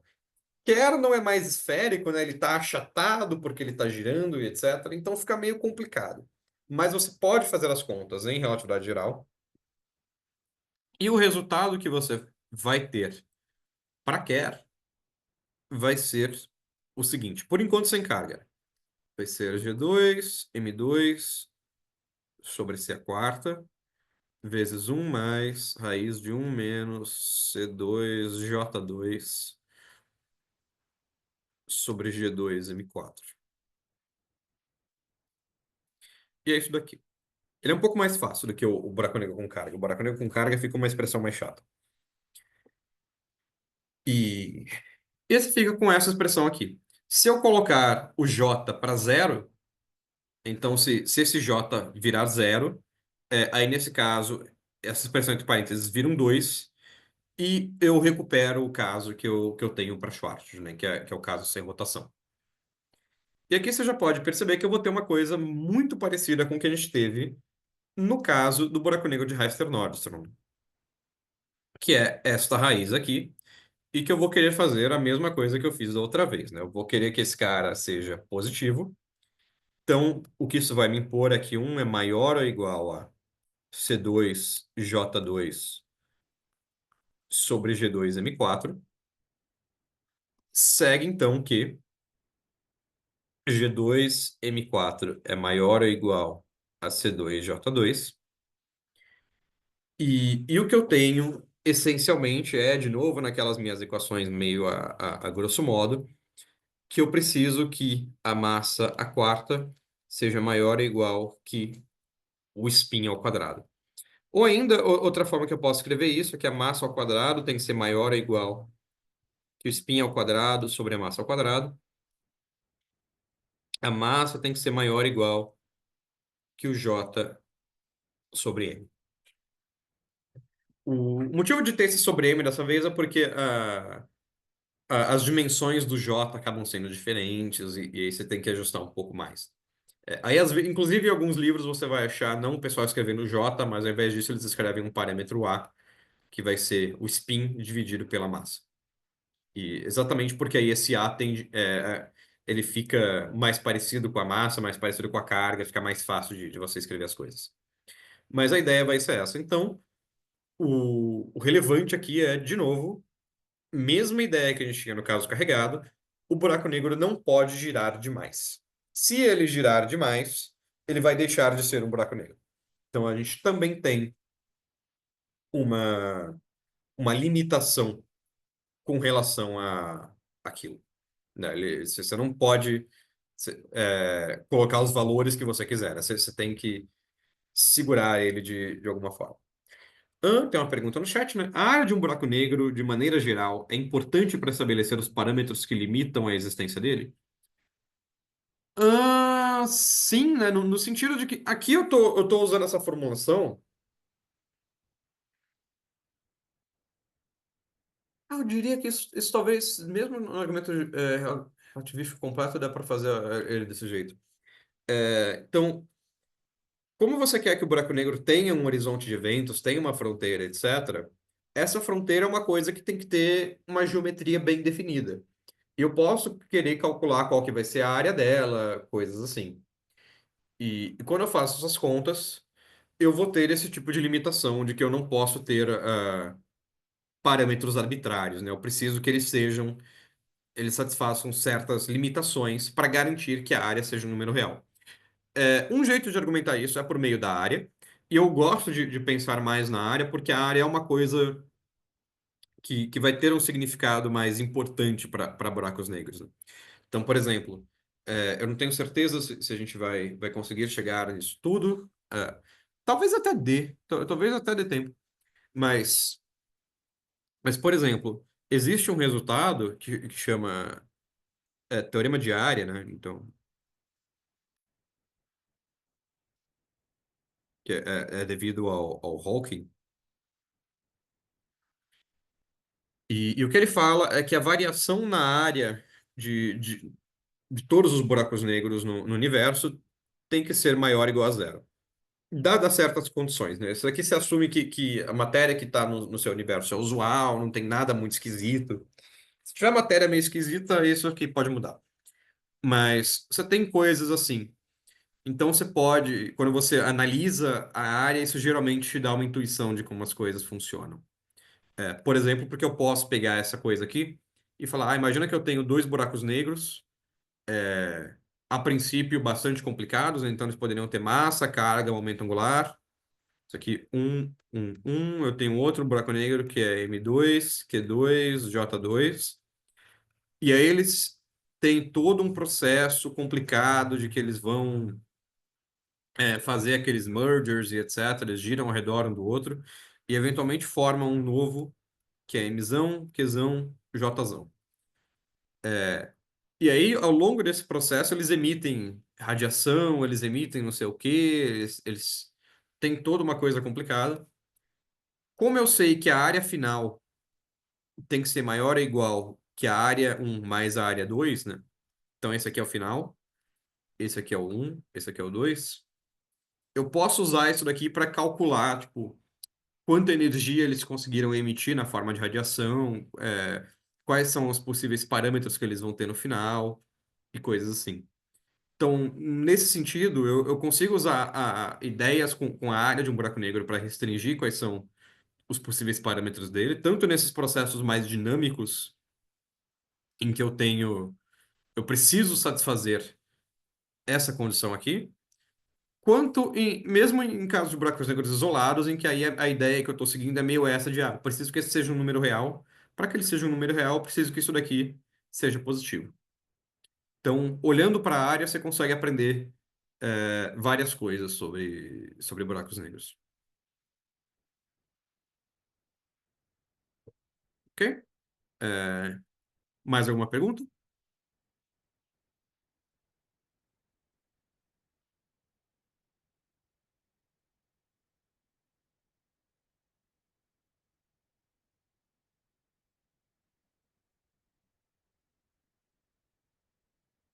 Beleza.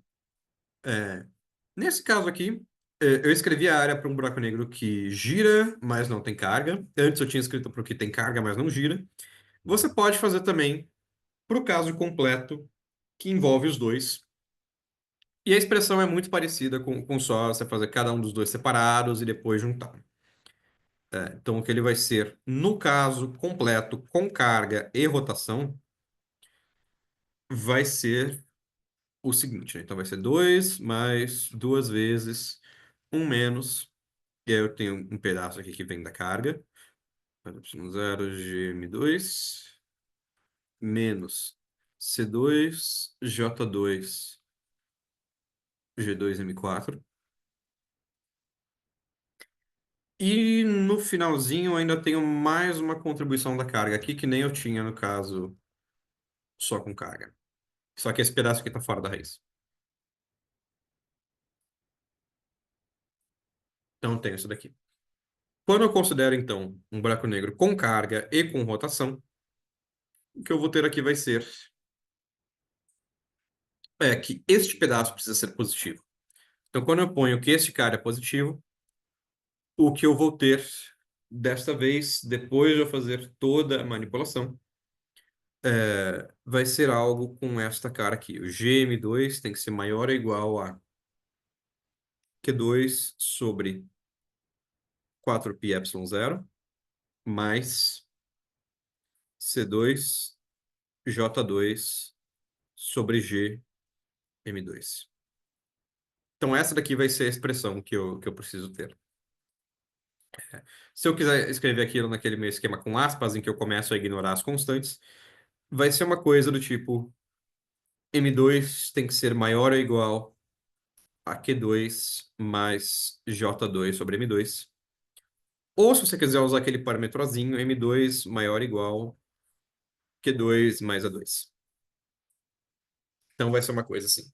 Ou seja, quando ele tem tanto carga quanto rotação, eu não posso tratar os dois de forma independente. Tem que juntar, tem que considerar os dois juntos. E ele não pode nem ter muita carga, nem muita rotação. E os dois pesam ao mesmo tempo. Eu não posso falar só limitar a carga e depois só limitar a rotação. Tem que fazer os dois de uma vez só. E, e aí isso vai dar algumas complicações a mais, né? Então, por exemplo, quando eu vou para aquela conta do old que eu estava discutindo, né? No caso, eu falei até agora do caso carregado, mas eu posso ainda falar do caso com rotação, né? O caso que o Wald faz no trabalho dele é considerando qualquer partícula se movendo, no máximo com forças eletromagnéticas, não pode, eu acho que ele não considera outros tipos de forças, mas a partícula pode estar girando, ela pode estar rodando, o buraco negro pode estar rodando, o buraco negro pode estar carregado, ele considera o caso mais geral possível, e aquele resultado sempre funciona. Depois, ele para explicar um pouco melhor, ele faz aquela análise do carregado que eu falei. E a gente pode falar agora também desse caso do buraco negro rodando. Para o buraco negro rodando, eu acho que eu também coloquei exercícios sobre eles. De novo, né? Você percebe que se essa equação aqui for violada, o que a gente vai ter vai ser uma singularidade nua. Então, a ideia ainda é fisicamente a mesma coisa, né? Se eu rodar o buraco negro demais, então ele vai desaparecer. E o que a gente pode fazer aqui nesse caso, então, vamos pegar o caso de um buraco negro que roda, mas não tem carga. Eu estou jogando a carga fora só para as equações ficarem mais fáceis, tá? Como eu falei, o Wald ele considera o caso completo, mais geral possível, e os resultados valem. Mas para entender como as coisas funcionam, a gente pode pegar o caso simplificado para não ter que ficar carregando todos os detalhes o tempo todo. E a gente faz as contas mais fáceis só para pegar uma intuição.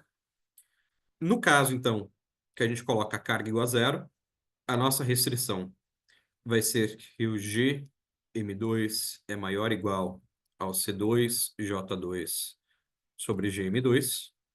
Eu posso reescrever isso como G2M4 sobre C2 é maior ou igual a J2.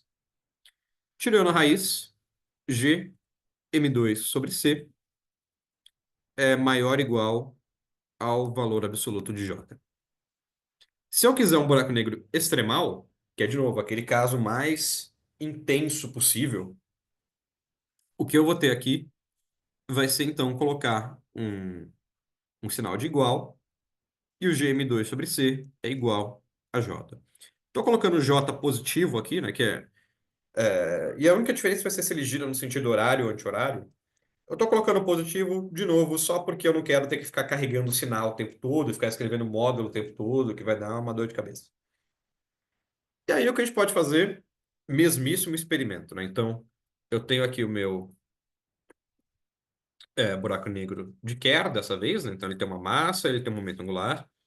E eu vou jogar uma partícula aqui, que tem uma massa e ela tem um momento angular porque ela está girando ao redor do buraco negro. Quando eu jogar essa partícula lá dentro, eu vou aumentar a massa e o momento angular do buraco negro e o spin, né?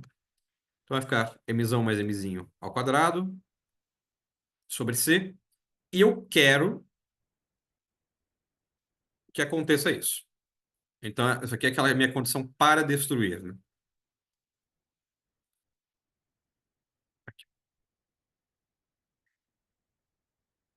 Se eu abro essa equação aqui agora em mais detalhes, o que eu vou ter vai ser o seguinte, né? Eu vou usar primeiro essa condição de extremalidade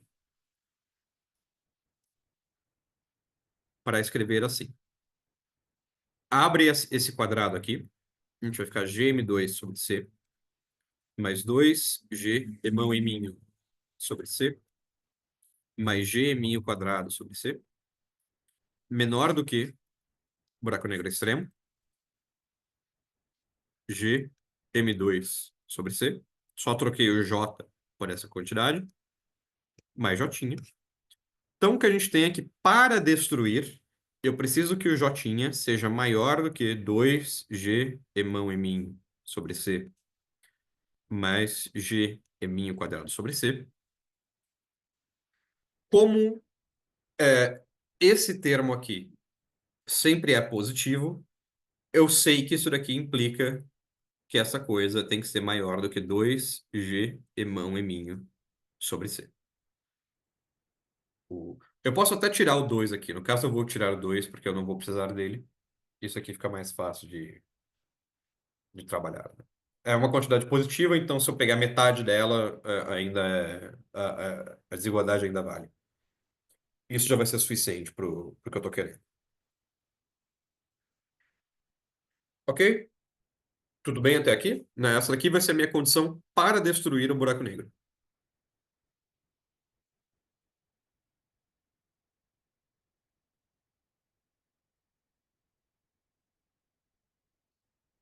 Então a gente faz a mesma conta de antes. Tenho aqui meu buraco negro de Kerr, etc., minha partícula aqui, e eu vou fazer uma análise de forças.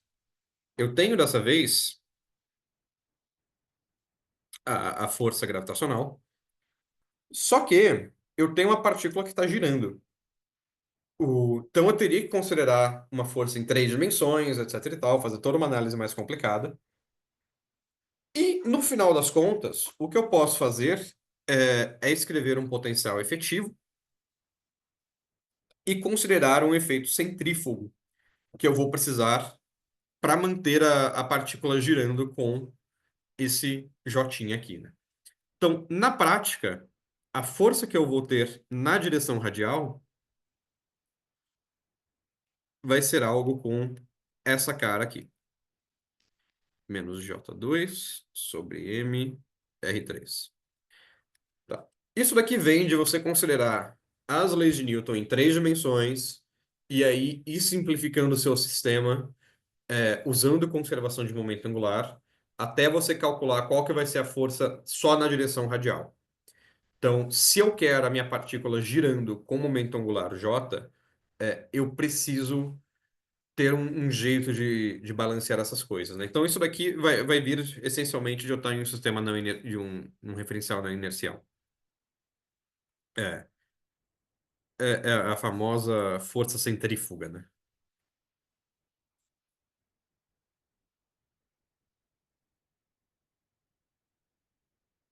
Então, o que eu tenho aqui é, por a minha partícula estar girando, eu tenho um puxão dela para ela ir para fora.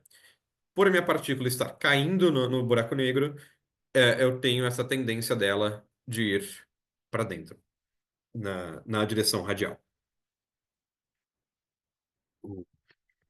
Então aqui dá para fazer essa análise com mais detalhes, etc e tal, né? Eu estou pulando alguns passos aqui, mas são ideias de física newtoniana ainda. E talvez de você ir acertando essas coisas quando você está calculando as coisas com energia potencial e etc e tal. O mais relevante para a gente aqui vai ser isso de que, por a minha partícula estar girando, ela tem uma tendência de ir para fora, que é a mesma coisa que você sente quando você está num carro e ele faz uma curva e você é empurrado para a porta. É. Então aqui é a mesma coisa de uma maneira quantificada. No caso newtoniano, você já vai aparecer um termo com isso daqui. Então o que a gente vai querer fazer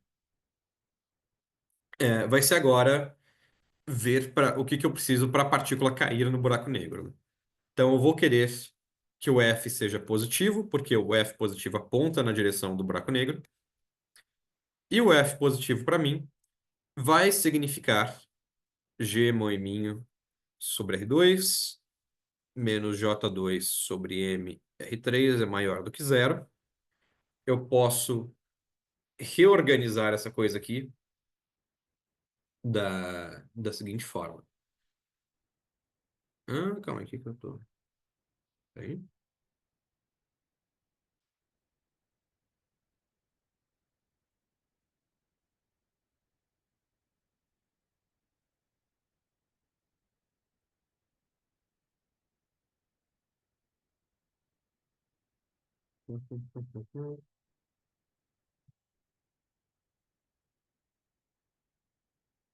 Não é, tá. Parece que o jeito que eu organizei a conta nesse caso aqui foi um pouco diferente. Deixa eu só pensar.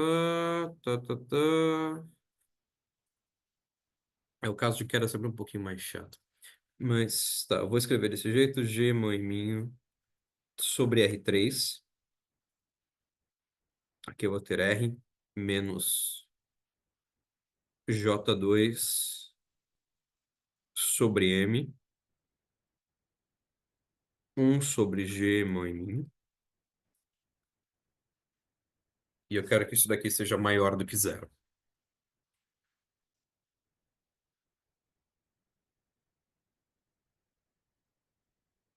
Ok? Até agora eu só escrevi a condição para que a força seja positiva, ou seja, para que a partícula seja atraída para o buraco negro.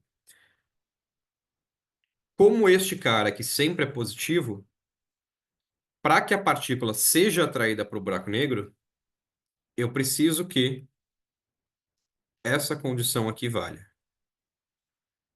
1 sobre G, Emin ao quadrado, maior do que zero.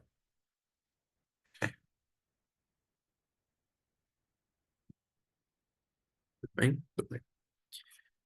Bom, deixa eu ir comparando quanto vai chegar em cima.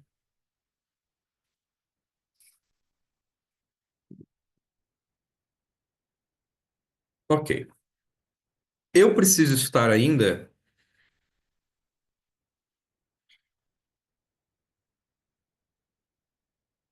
fora do buraco negro.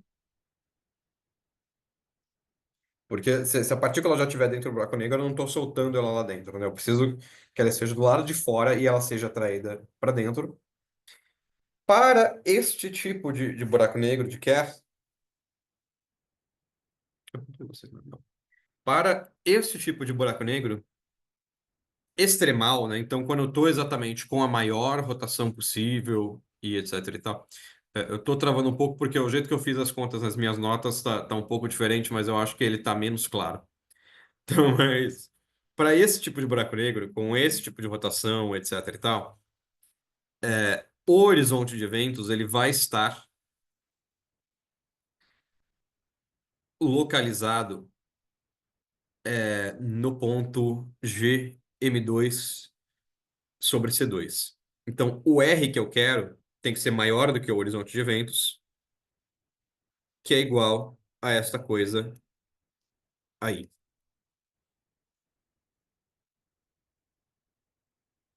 O- Então, o que eu vou colocar aqui agora?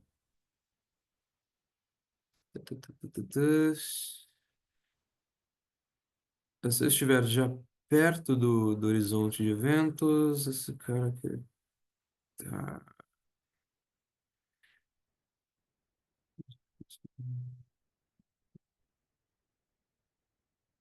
Ah, tá. Não, eu vou fazer a conta do jeito que tá nas minhas notas, que é o que tá mais organizado. Senão eu vou ter que ir descobrindo as coisas no meio. O... Vamos. Tá. Voltando. A condição para destruir é o seguinte: se eu quiser destruir o buraco negro, eu preciso que o J seja bastante grande. No caso, com bastante grande, eu quero dizer que ele tem que ser pelo menos isso daqui, que é a conta que a gente tinha feito mais cedo, né? Que ele roda o suficiente para overspin o buraco negro, né? Para ele girar demais, para ele garantir que o buraco negro vai girar mais do que pode. Assumindo isso, se eu assumo que ele pode destruir, o que acontece com a minha força? O que acontece com a minha força vai ser que ela é dada por isso daqui, só que eu posso agora usar esta equação aqui, nesta daqui, para obter o seguinte. Usando a primeira, eu sei que J2 é maior do que G2, emão 2, eminho 2, sobre C2. Se eu coloco um sinal de menos aqui na frente, acontece isso. Eu coloco o sinal de menos nos dois lados e eu inverto o sinal da desigualdade. Eu posso dividir aqui por M, e aí eu só tiro esse 2 aqui. E eu divido por R3 dos dois lados. Então, isso daqui segue da primeira equação. Eu só peguei esta equação aqui e fui fazendo algumas manipulações. Usando isso, agora na minha lei de força, o que eu tenho vai ser que F é, que é igual a G, mão e minho, sobre R2, menos J2 sobre M, R3, tem que ser menor do que G, mão e minho, sobre R2, menos G2, M2, Mzinho, sobre C2, R3. Então, eu usei agora isso daqui na minha lei de força. Ou seja, se pudermos destruir, né? Então, assumindo que a minha partícula é capaz de destruir o buraco negro, o que eu vou ter vai ser que o F é menor do que G, mão e minho sobre R2, menos G2, M2, Mzinho, C2, R3. Isso agora eu vou escrever de outro jeito, eu vou escrever G, mão e minho sobre R3, vezes R, menos G, emão, sobre C2.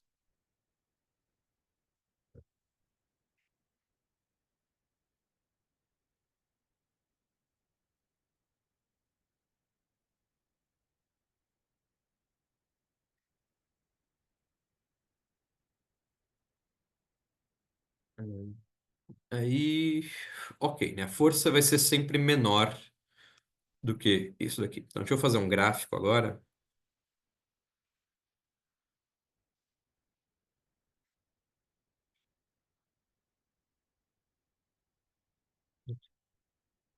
Força,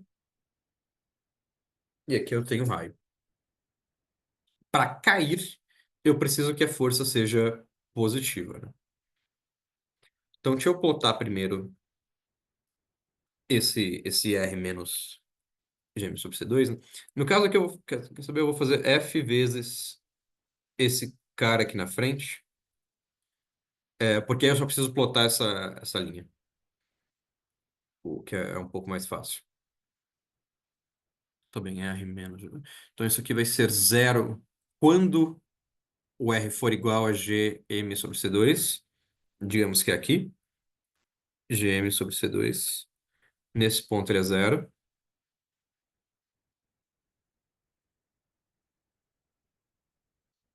Aqui ele é positivo, aqui ele é negativo.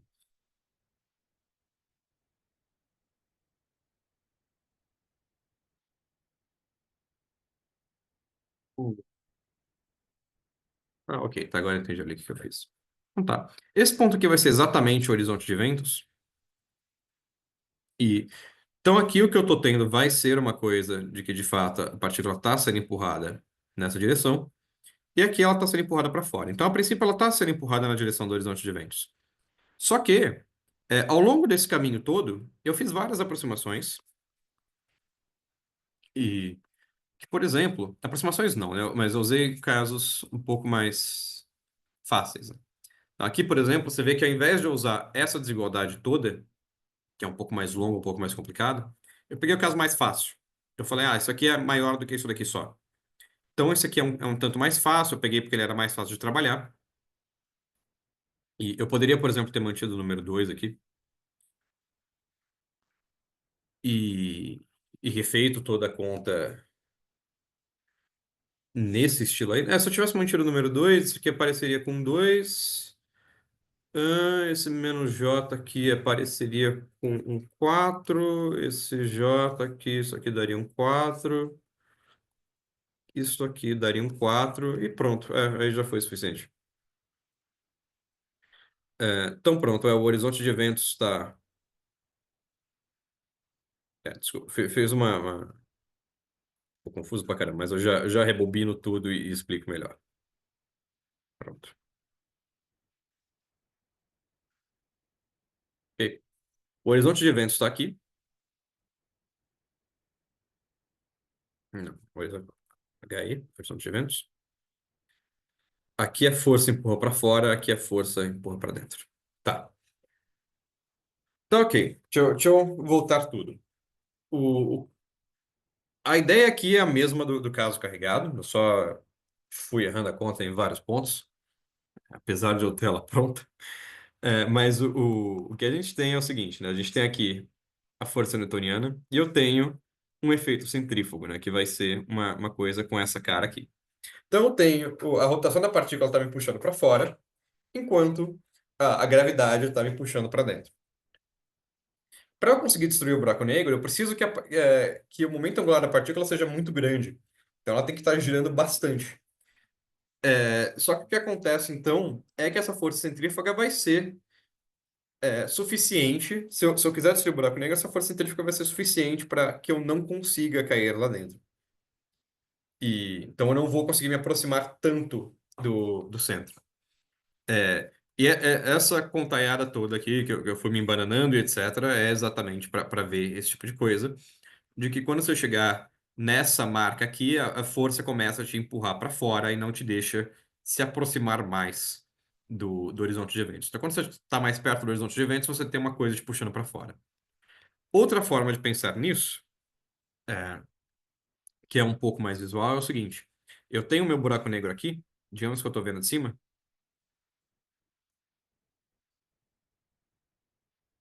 e ele está girando desse jeito. E eu tenho aqui a minha partícula que está também orbitando desse jeito.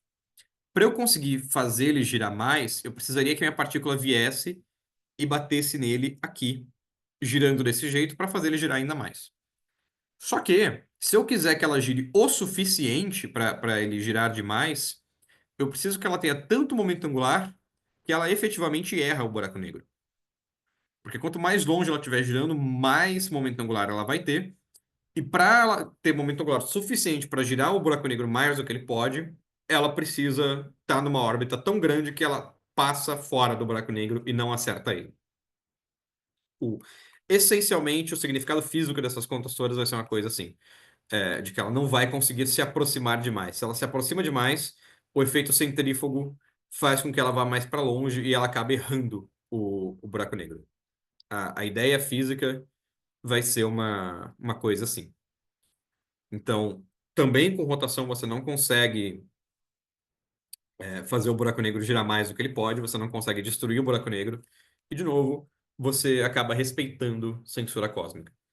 Tem ainda um outro caso, que aí não tem o análogo newtoniano, não dá para fazer com caso newtoniano usual, que é o seguinte, eu posso ter o buraco negro aqui e ele tá girando aqui, e ao invés de eu jogar uma partícula que tem um momento angular orbital, né, então que ela está vindo aqui de lado, eu poderia soltar uma partícula aqui em cima que está rodando na mesma direção do buraco negro. Então, ao invés de eu jogar uma partícula que está orbitando o buraco negro, eu solto de cima dele uma coisa que está girando junto com ele. Nesse caso, eu vou acertar o buraco negro, né? Eu tô jogando ele de forma axial. Só que ainda assim, relatividade geral garante que você não vai ter uma destruição do buraco negro, porque dessa vez você tem duas coisas que estão girando na mesma direção. E em relatividade geral, se você tem dois corpos girando na mesma direção, aparece um efeito repulsivo entre eles, que faz com que os dois sejam afastados. Então, esse efeito, que, de novo, parece um acidente, mas você acaba tendo um efeito em relatividade geral que garante que se as duas coisas estão girando na mesma direção, elas acabam se afastando e você não consegue destruir o buraco negro de novo. Então, tanto no caso de buracos negros carregados, quanto no caso de buracos negros em rotação, você não consegue destruir o buraco negro jogando coisas nele, porque parece que sempre física conspira de alguma forma para que você não acerte o buraco negro, ou se você tentar jogar alguma coisa dentro dele, essa coisa se afaste, ou alguma coisa desse tipo. Então, por esse tipo de motivo, a gente acredita que conjectura de censura cósmica é, é de fato algo que deve ser verdade, ou que pode ser verdade, porque sempre parece que acontece alguma coisa que faz com que as nossas tentativas de violar a conjectura acabem dando errado. E isso reforça, isso não prova a conjectura, mas reforça a nossa confiança nela. O- então, resumindo a ideia, né? Os pontos centrais de hoje foram o seguinte, né? Então, buracos negros têm carga e spin máximos, que é aquela equação que eu gosto de escrever entre aspas, né? M2 é maior ou igual a Q2 mais J2 sobre M2. Jogar coisas, opa, no buraco negro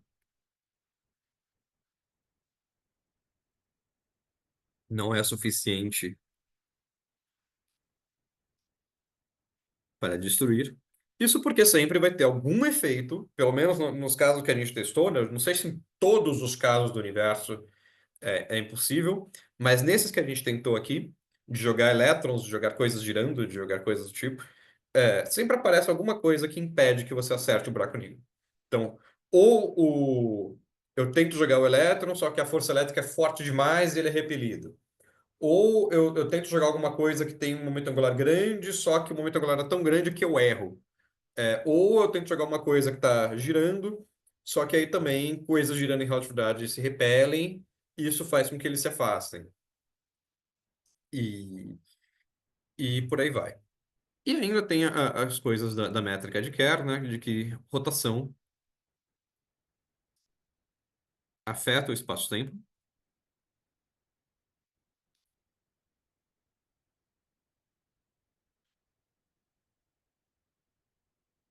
e pode fazê-lo rodar junto, né?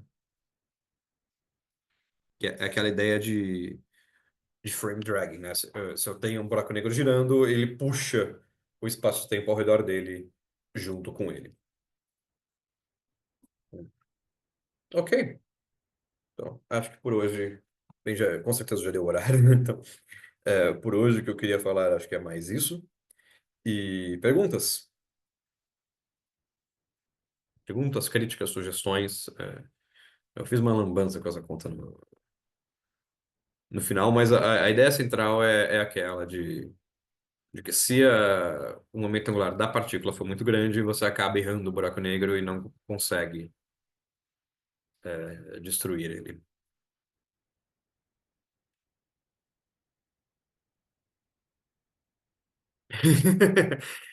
No chat falaram agora, tô repetindo para as pessoas do YouTube ou coisa assim. Falaram o que eu tenho de coisa para pensar hoje, professor. O, mas é bastante coisa, né? São vários conceitos que vão juntando. E vocês podem me falando também se o curso está indo rápido demais, se ele está indo. Eu não acho que ninguém vai achar que está indo devagar demais, eu espero. Mas, mas vocês podem ir me falando se está muito pesado, se está muito devagar. Se tem alguma coisa que vocês querem que eu volte e comente melhor, eu posso também repetir algum pedaço, dar mais ênfase em alguma coisa. Então, nisso daí, fiquem à vontade para ir me dando feedback e ir redirecionando o curso na direção que vocês preferiam, né? O meu plano original para esse curso era em boa parte, né? Eu tenho várias outras coisas preparadas, né? Então eu ainda tenho outras coisas que eu posso falando. Mas eu acho que isso de chegar nesses tópicos de, de experimentos mentais para destruir um buraco negro já é uma coisa bem legal, porque já é um paper de verdade em relatividade geral e como é que é? Que mostra algumas das ideias que existem em pesquisa e etc. Esse aqui é um paper dos anos 70, então ele já tem um tempinho, né? Já tem uns 50 anos, mas ainda é um que eu gosto bastante, acho bastante interessante.